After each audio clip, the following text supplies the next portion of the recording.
5월달 한 달 동안 계속해서 생명의 성령의 법 아래에서 살아가는 우리 성도들의 모습들이 어떠해야 할 것인가에 대해서 보고 있습니다. 태초에 하나님이 천지를 창조하시고 에덴 동산에 하나님께서 직접 지으신 가정을 만드시고는 굉장히 보고 좋았다 말씀하셨잖아요.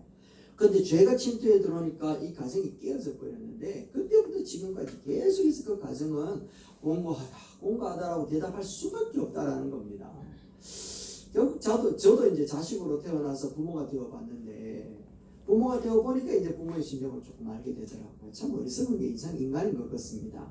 그런 가운데서 바울은 우리의 가정이 그런 파괴되어져 있는 그런 가정이 아니라 하나님의 은혜 가운데서 보호받고 하나님께서 주시는 은혜 가운데에 정말 하나님께서 에덴 동산에 태초에 지어 놓으신 그 가정의 모습으로 회복되어지는 방법이 있는데 그 방법이 뭔가 하면 생명의 성령의 법으로 통치되어지고 다스려지고 보호되어지고 은혜받는 가정이 되어야 된다라고 하는 것을 이제 우리에게 제시하고 있더라는 겁니다. 그래서 우리는 한 3주 동안 계속해서 그러면 생명의 성령의 법이 우리를 어떻게 보호하냐 라고 하는 부분과 생명의 성령의 법이 우리 가정을 지배하고 다스릴 때 어떤 현상이 나타나는가 하는 것에 대해서 우리가 공부를 했습니다. 자, 오늘은 그러면 생명의 성령의 법으로 우리가 산다라는 게 뭐냐? 그래서 제목을 생명의 성령의 법이 보호하는 가정, 이 가정은 어떻게 살아야 할 것인가 하는 것에 대해서 우리가 잠시 묵상을 하면서 하나님 앞에 영광 돌리기를 원합니다. 첫 번째로 무엇인가 하면 하나님의 백성이 되어야 됩니다. 한번 따라합시다. 시작. 하나님 나라의 백성이 되어야 합니다. 아멘. 하나님 나라 백성이 되어야 하나님 나라에 운영되어지는 그 법이 다스림을 받을 수 있고 효과를 얻을 수가 있지 않겠습니까? 네. 법이라고 하는 것이 일상적인 삶 속에는 우리에게 잘 보이지 않아요. 그런데 이 법이라고 하는 것이 결국에는 질서를 유지하게끔 만든단 말이죠. 그리고 또 이 질서를 유지하기 위해서는 꼭 필요한 게 바로 법이었습니다. 만약에 법이 없다면 그 시대를 무슨 시대라고 합니까? 무법시대. 그렇죠. 무법천지가 되어지면 누가 장땡입니까? 주먹 센 사람이 장땡이 되는 거예요. 그래서 법이라고 하는 것이 서로 자유함이라고 하는 그 테두리 속에서 서로 간에 영향을 끼치지 않고 서로 간에 이제 도움을 얻으며 유지할 수 있도록 만들어낸다라는 겁니다. 그래서 그 법의 보장과 법의 권한을 얻기 위해서 우리는 반드시 어떻게 해야 되는가 하면 하나님 나라의 백성으로서 이렇게 들어가야 된다라는 것을 얘기합니다. 얼마 전에 수단이라는 것에 내전이 벌어졌습니다. 그래서 그 수단이라고 하는 나라에 거주하고 있었던 한국인이 있었어요. 그 한국인들을 데려오기 위해서 PPT 넘겨주세요. 네. 수단이라고 하는 이 나라에 있는 한국인들을 데리고 오기 위해서 전용기를 띄웠다는 거 아니겠습니까? 그리고는 무사하게 28명을 이송시켜 왔는데 그때 일본인들도 몇 명 데리고 왔어요. 그래서 일본 사람이 한국 사람을 보고 되게 고마워하고 있는 게 지금의 모습이라는 겁니다. 이와 마찬가지로 한국의 법 아래에 있는 사람은 어디에 있든지 간에 대한민국의 보호를 받게 되더라는 거죠. 마찬가지로 하나님의 성령의 법의 보호를 받기 위해서는 반드시 하나님 나라의 성령의 법 아래로 들어와야 되는 점이 있습니다. 그래서 예수님께서 계속해서 말씀하시는 게 뭔가 하면 누가복음 13장 34절입니다. 같이 한번 읽어볼까요? 시작. 예루살렘은 예루살렘아 선지자들을 죽이고 네게 파송된 자들을 돌로 치는 자여 암탉이 제 새끼를 날개 아래 모음같이 내가 너희의 자녀를 모으려 한 일이 몇 번이냐. 그러나 너희가 원하지 않았다. 이스라엘을 향해서 예수님이 안타까워서 얘기하고 있단 말이죠. 부르심의 품 안으로 들어오기만 하면 하나님의 보호하심이 계속해서 되어질 텐데 그래서 예수님이 오셨지 않았겠습니까? 그런데 우리들도 예수 그리스도를 영접하면 하나님 나라의 백성이 되는 줄로 믿습니다. 아멘. 아멘. 그런데 영접이라고 하는 게 뭐냐라는 거예요. 영접. 여러분 영접이 뭡니까?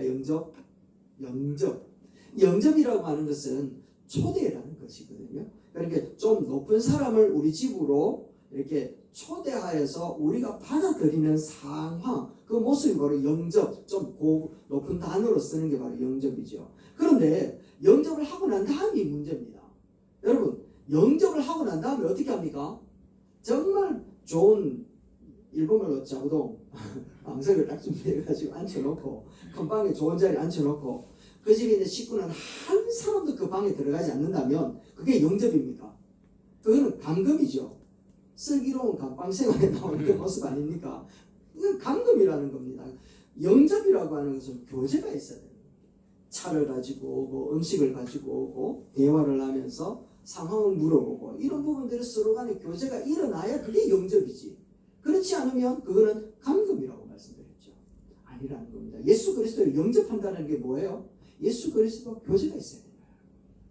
예수 그리스도를 향하여서 하는 교제와 예수님이 나를 향하여서 베푸신 교제, 이게 이루어져야 되는 게 영접이라는 겁니다. 그래서 예수님께서도 누구든지 영접하면 하나님의 자녀가 되는 권세까지 줬는데 예수님은 어떤 처지를 놓고 있다고요? 감금 생활을 하고 있다는 게 문제라는 겁니다. 한 번씩 면회가는 것처럼 예수님과 찾아가는 경우가 있다는 거예요. 아볼로라고 하는 사람이 있었습니다. 예수님에 대해서 정말 잘 아는 사람이었거든요. 능통한 사람이었습니다. 전도도 정말 잘했습니다. 아볼로라고 하는 사람. 그런데 이 사람은 유대인으로서 예수 그리스도에 대해서 열심히 가르치는 사람이었는데 요한의 세례만 알고 있었지 예수님에 대해서는 알고 있었는데 예수님께서 왜 이 땅에 오셨는지, 왜 부활하셨는지, 또 성령 세례를 왜 주셨는지에 대해 가지고는 도무지 모르는 사람이었습니다. 그럼에도 불구하고 뭐는 잘했다고요? 전도는 잘했다라는 거예요. 그러니까 예수님과는 교제는 없으면서 예수님에 대한 지식은 엄청나게 많으니까 입으로서 전도는 잘 했어요. 그런데 문제는 교제가 없습니다.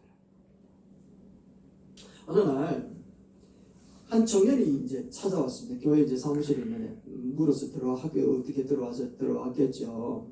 하는 말이 인사를 꼭꼭 하는 겁니다. 목사님, 정말 말씀 많이 들었습니다. 목사님, 생전 처음 보는 청년이 와가지고 목사님 정말 말씀 많이 들었습니다. 우아학교 내에서 수십 년을 계시면서 교사들과 함께 장애 아이들과 함께 목양 생활 하시며 찬양하면서 뭐 이런 거 쫙 얘기하는데 나보다 나를 더 잘 알아요. 저희 아내보다 더 잘 아는 거예요. 너무너무 잘 아는 겁니다. 그런데 문제는 뭐예요? 나는 모른다 말이야. 나는 모른다. 그런데 갑자기 그런 말을 쫙 하더니 말이 커피 한잔 내놔. 커피 탁 마셔서 하는 말이 목사님 근데 제가 서울에 가야 되는데 차비가 없습니다. 그래서 제가 어떻게 있겠습니까? 주셨을 것 같은데. 고맙다. 여러분 그런데 우리가 조금 나중에 우리가 예수님을 만났을 때 무슨 말을 하시겠습니까 여러분? 예수님 말씀 많이 들었습니다. 이렇게 하면 안 되지 않겠습니까? 예수님 말씀 많이 들었습니다. 맨날 주일마다 배목사를 통해서 예수님 말씀 정말 많이 들었습니다. 인터넷을 통해서도 말씀 많이 들었습니다. 이 모습 정말 슬프지 않습니까? 갑자기 생각해 보면 예수님은 말씀을 많이 들어야 되는 대상이 아니라 교제해야 되는 대상이에요. 아멘. 그렇죠? 말씀 많이 들으면 안 되는 거예요.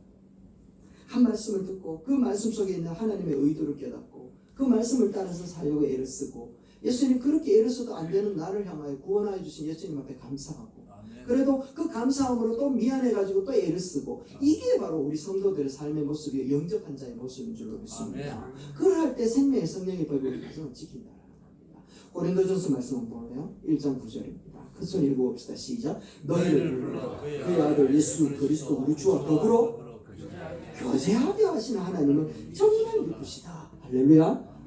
교제하기를 원하시다. 생명의 성령의 법 아래에 보호와 은혜를 누리기 위하여 우리는 예수 그리스도를 영접해야 돼요. 영접하고 난 다음에 교제가 이루어지기를 주의 이름으로 축원합니다. 네. 그곳에서 하나님의 놀라운 역사하시는 보호하시는 역사가 일어나는 줄로 믿습니다. 두 번째 우리가 하나님의 백성이 되고 난 다음에 꼭 따라와야 될 게 있어요. 그게 뭔가 하면 하나님 나라의 백성으로서 의무를 감당해야 됩니다. 한번 읽어봅시다. 시작. 하나님 나라의 백성으로서 의무를 감당해야 합니다. 아멘. 로마서 말씀 5장 6절 말씀인데요. 육신을 따르는 자는 육신의 일을, 영을 따르는 자는 영의 일을 생각하고 육신의 생각은 사망인데 영의 생각은 생명과 평안이니라. 아멘. 대한민국의 국민이 되면 4대 의무가 있습니다. 의무가 뭔지는 잘 모르겠지만 의무가 있긴 있지, 그죠? 그 4개가 무엇인가 하면 납세 의무, 국방 의무, 교육 의무, 근로의 의무가 있답니다. 만약에 이 4가지 의무를 감당하지 않는 사람은 어떤 사람이라고 합니까, 여러분? 이런 사람은 여행객이거나 아니면 미립국자입니다. 여행객이나 미립국자입니다. 그래서 대한민국 국민이라면 반드시 납세 의무, 국방 의무, 물론 국방 의무는 어떤 상황과 교육의 의무도 그렇고 근로의 의무도 그렇고 어떤 상황에 따라서 국가에서 허용해 주는 것은 있지만 그건 반드시 따라가야 되는 것이죠. 하나님 나라도 마찬가지입니다. 하나님의 백성이 되었으면 반드시 감당해야 될 의무가 있습니다. 여러 가지가 있지만 다 통해 보면 딱 하면 두 가지가 나옵니다. 한 가지는 무엇인가 하면 예수 그리스도를 하나님을 사랑하는 것입니다. 한번 읽어볼까요? 시작. 예수께서 대답하실 때 첫째는 이것이니 이스라엘아 들으라. 곧 우리 하나님은 유일하시니라. 네 마음을 다하고 목숨을 다하고 뜻을 다하고 힘을 다하여 주 너의 하나님을 사랑하라 하신 것이요. 할렐루야. 이게 바로 의무라는 거예요. 의무. 이것은요, 할래 좀 해주면 안 되겠니? 좀 해라 좀. 이게 아니라 해라. 명령입니다. 의무라는 거예요. 하나님 나라의 첫째 되는 그 계명, 그것이 바로 우리가 감당해야 될 첫째 의무라는 거죠. 여러분들 하나님 사랑하십니까? 네. 진짜입니까? 하나님 사랑하십니까? 네. 하나님 사랑하십니까? 네. 이렇게 예수님이 베드로에게 3번 물었습니다. 네 진짜 내 사랑하나? 라고 얘기하는 거야. 예수님이 부활하셨습니다. 예수님이 부활하기 전에 십자가에서 달려 죽으실 때에 배신하고 저주하고 부인했잖아요. 그리고 난 부활하고 난 다음에 직접 눈으로 보았어요. 2번이나 보았어요. 그런데 갈릴리에 가가지고는 예수님이 막 또 안 보이니까 또 불안한 거야. 그래서 고기 잡으러 갔네요. 그래가지고 검으로 던졌는데 밤새도록 검으로 던졌는데 고기가 잡혔다 안 잡혔다? 안 잡히는 거예요. 예수님께서 부활하셔서 밤새도록 고기를 잡았는데 한 마디도 못 잡았네요. 정말 피곤한 인생. 그 배 위에서 아무리 노력을 해도 한 마리도 잡히지 않는 그곳에서 누군가 얘기하는 겁니다. 그물을 던져라! 라고 외치는 겁니다. 그래서 깜짝 놀라가지고 베드로가요, 그물을 확 던졌는데, 우와, 고기가 막 엄청나게 잡히는 겁니다. 깜짝 놀라가지고 막 당겨 올리는데, 누군가가 하는 말이 예수님이다! 라는 겁니다. 3년 전에 예수님을 부를 때, 3년 전에 제자들을 부를 때 예수님이 그랬잖아요. 그물을 던져라. 그걸 딱 깨닫고는 배 위에서 한 사람이 예수님이다! 부활하신 예수. 그러니까 베드로가 깜짝 놀라가지고 옷을 다시 추스려 입고 그냥 물리로 뛰어들어요. 수영을 해가지고 예수님 앞에 딱 갔더니 예수님께서 모닥불을 다 피워놓고는요, 밥 먹을 준비를 다 해놓으셨어. 야, 너 고기 좀 있나? 고기 좀 가봐라. 그러니까 또 이제 요한하고 배를 다가 그림 보세요. 고기를 가져가 굽고 있는 거예요. 그러고 난 다음에 예수님께서 고기도 나눠주고 자기가 가지고 빵도 있으면 빵도 이렇게 쭉 나눠주고 하는 말이 뭡니다. 베드로야, 이 사람들보다 더 날 사랑하느냐? 라고 그랬어요. 그러니까 베드로가 하는 말이 예수님 사랑합니다. 진짜 사랑하나? 사랑합니다. 마지막 3번째 묻습니다. 베드로야, 진짜 내 사랑해? 그러니까 베드로가 갑자기 충격이 쫙. 예수님, 날 사랑하기는 사랑하는데 사랑을 지킬 만한 도리가 없습니다. 사랑하기는 사랑하는데 이 사랑을 지켜내지를 못한다. 그래서 예수님, 사랑하지만 사랑을 지킬 수 없는 이 연약한 나 예수님도 잘 알잖아요. 그런데 또 물어요. 그런데 예수님이 놀라운 말씀합니다. 내 양을 먹여라. 아멘. 사랑을 지킬 수 없는 그 형편에 있다는 사실을 아는데도 불구하고 예수님은 묻지도 않고 따지지도 않고 꾸짖지도 않고 뭘 하지도 않고 혼내지도 않고 내 양을 좀 먹여줄래? 라고 말해요. 여러분, 사랑은 내가 할 수 있는 게 아니에요. 예수님께서 우리에게 주시는 사명 감당할 때 사랑은 반드시 나타나게 되어 있는 줄로 믿습니다. 아멘. 갈릴리 호수가에서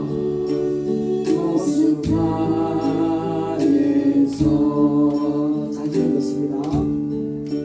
주님은 제에게 부르셨네. 자기가 예수님께 고백하듯이 사랑하는 재영아, 넌 날 사랑하느냐?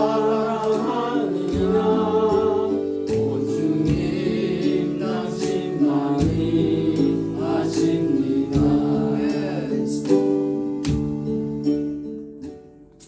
네, 이렇게 고백한 베드로는 주님 앞에 가는 그날까지 십자가에 거꾸로 매달리는 그 순간까지 당신의 사명을 감당하고 하나님을 향하여 예수님을 향하여 사랑한다는 표현을 끝까지 지켜내더라는 겁니다. 아멘.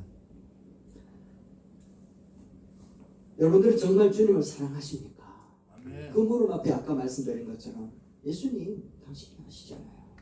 마음을 다하고 사랑하고 목숨을 다하여 사랑하고 네 힘을 다하여 다 사랑하느냐? 어떤 어려움이 오고 시련이 오고 위험이 오고 답답하고 암울하고 사방이 우겨쌈을 당하고 엎드려졌을 때에도 나를 사랑하느냐?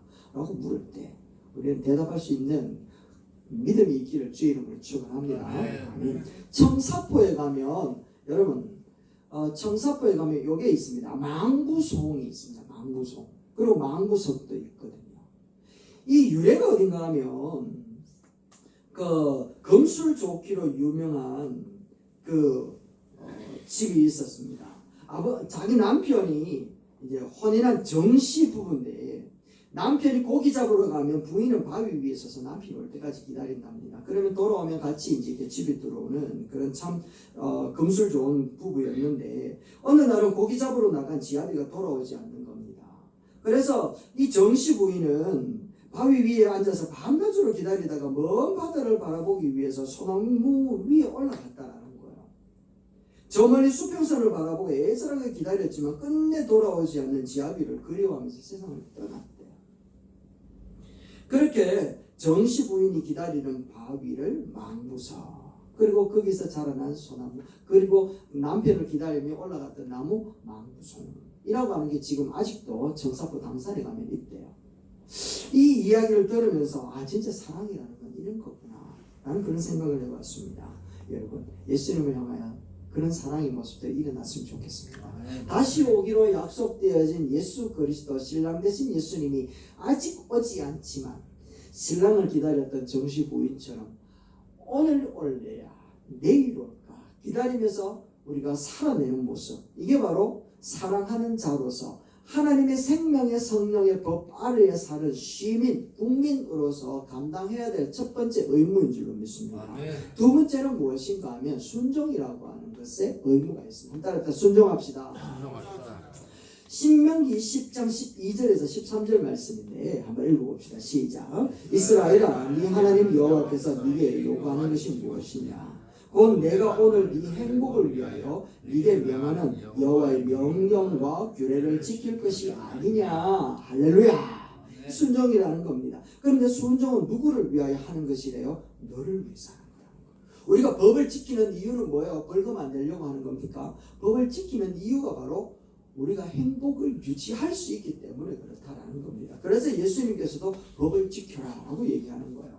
여러분,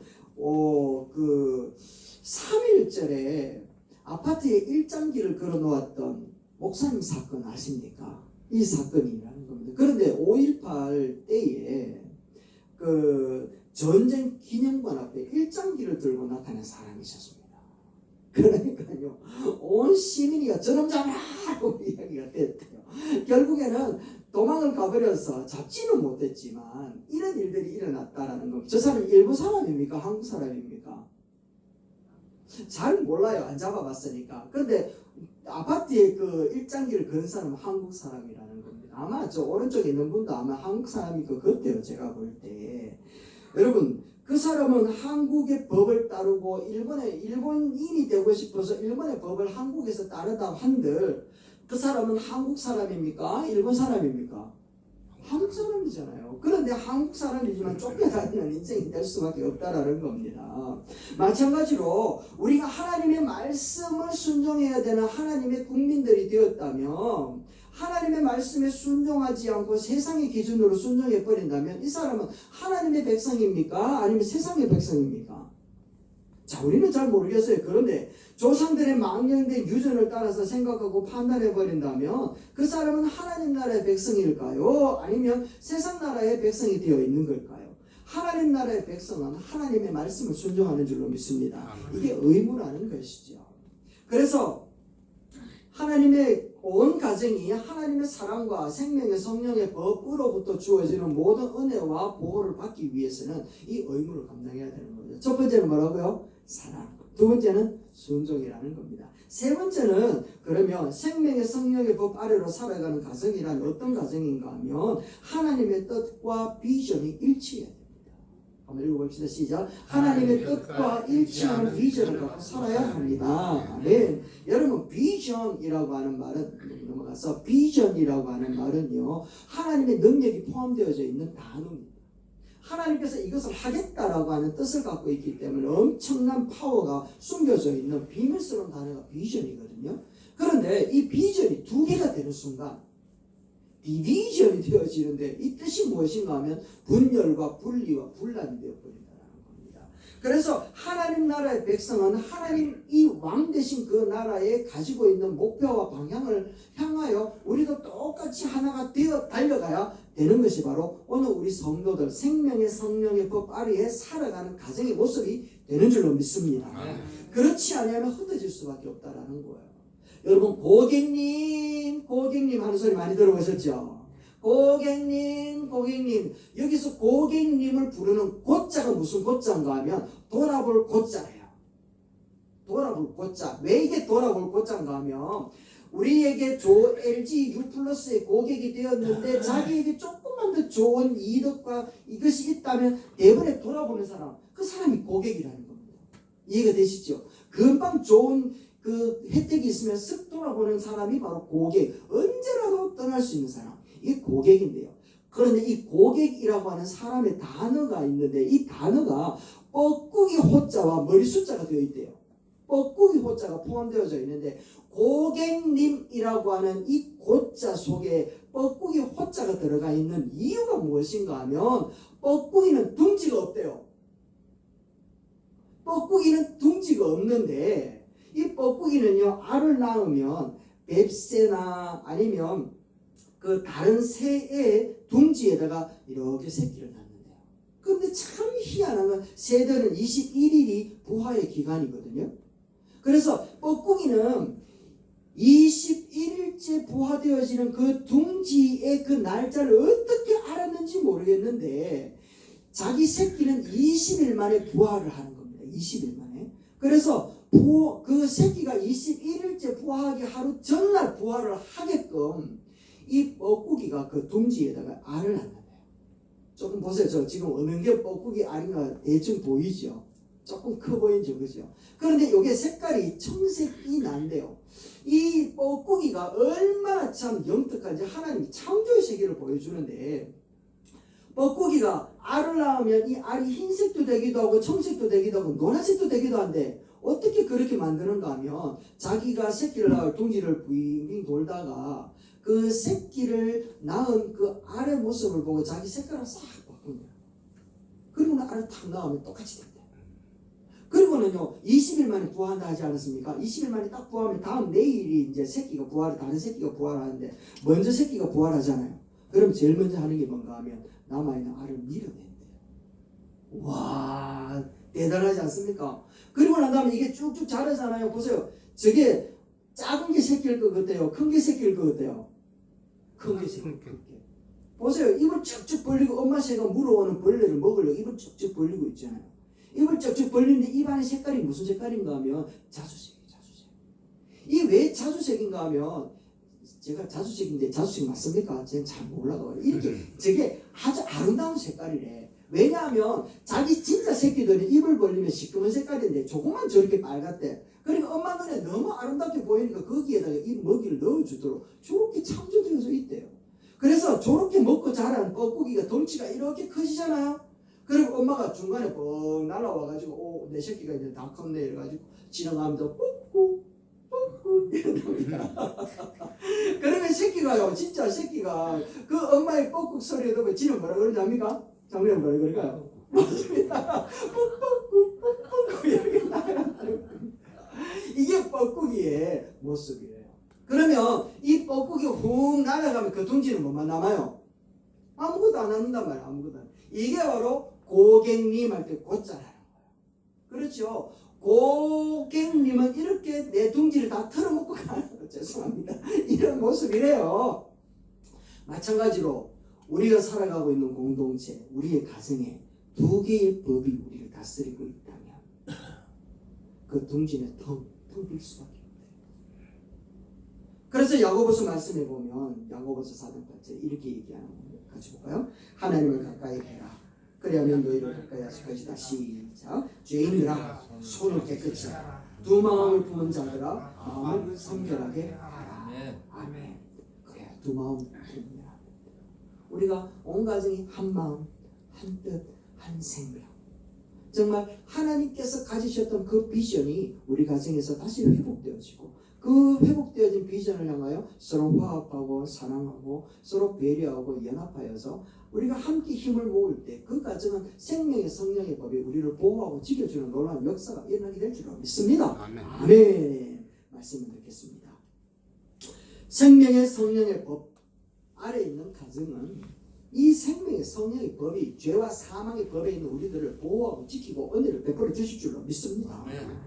그러하기 위해서는 우리의 생각과 마음이 바뀌어야 된다 이야기를 했죠. 삶을 대하는 태도가 두려워하는 태도가 아니라 우리를 지키시는 하나님이 계신다, 우리를 위하여 기도하고 계시는 분이 계신다 라고 믿음으로 직면하게 된다 했습니다. 직면하는 마음 가운데는 넉넉히 이긴다, 예수의 승리가 내 승리다 라고 하는 것을 가지고 나아갈 수 있게끔 하나님께서 우리를 도우신다고 말씀드렸습니다. 그리고 오늘 우리는 오늘 본문 말씀 속에서 하나님 앞에서 우리가 우리의 의무를 다하자, 하나님 앞에 백성이 되고 교제하면서 의무를 다하자. 그리고 마지막으로 말씀을 드린 것처럼 하나님의 뜻을 우리 마음에 품고 한 마음으로 달려갈 때 하나님께서 생명의 성령의 법으로 우리를 보호하고 지키고 함께 하실 줄로 믿습니다. 아멘.